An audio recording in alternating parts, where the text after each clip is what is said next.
Earth is surrounded by a thin layer of air, and is thinner in some places than in others. Please, take a look at this. It's our Earth's surface sloshing atmosphere, big plastic model of science. Now let's say that this little city, this little mountain, and this little farm are all places on the Earth's surface. And this layer of water is like the Earth's atmosphere. Now right now, the atmosphere is and the pressure over the city is the same as the pressure over the farm. We can see it on these gauges. Now the heat of the sun and the spin of the Earth make the atmosphere move. Like this.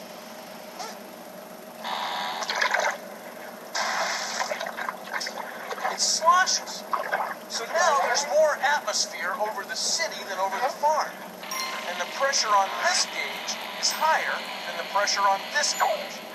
Now let's say the atmosphere sloshes back.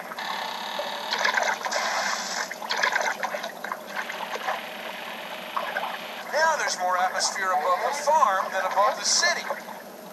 And the pressure on this gauge is higher than the pressure on this gauge. See, the gauges are measuring the amount of air over the land. The gauges are measuring the amount of air above them.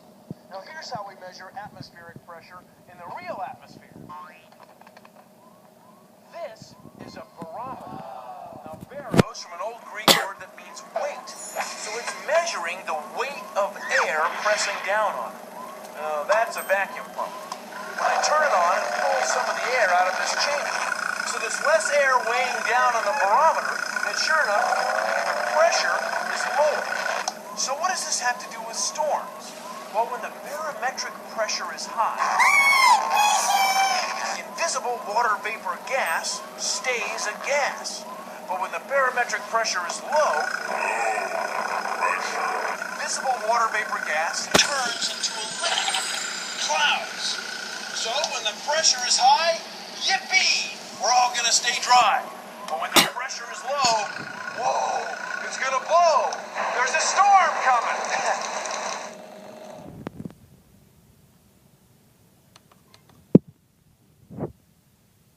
Water is invisible. But if rising air takes it up high in the sky, it cools off and turns into water that we can see. A cloud. Now, clouds are made of either tiny water droplets or tiny ice crystals. And scientists like to think of three basic kinds of clouds. First of all, there are cirrus clouds. That's from an old Latin word that means wispy, curly. They're made of ice, and they're very high. They don't carry much water, so they don't bring much rain. Then there are stratus clouds. That's from an old Latin word that means layer. It's a layer of water droplets that can bring rain or snow.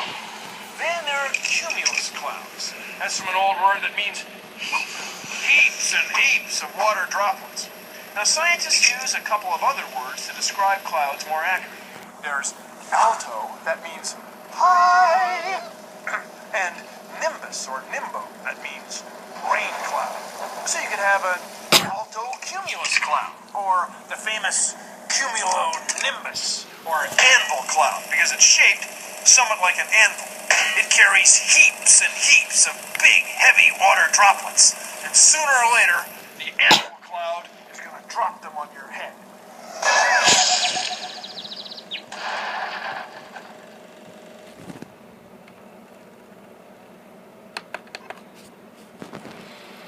I'm Sandra Henry, and ever since I was a little girl, I've loved these. I'm a meteorologist, and this is what I do. I study clouds, in particular, thunderstorms.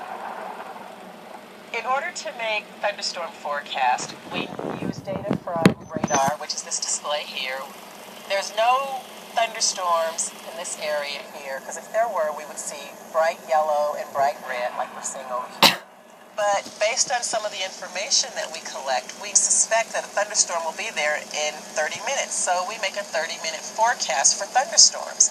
And 30 minutes later, you've got thunderstorms that develop right over the airport.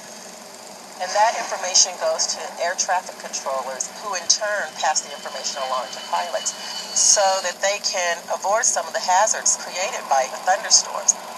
We make our forecast based on radar data, satellite data, surface stations, and weather balloons.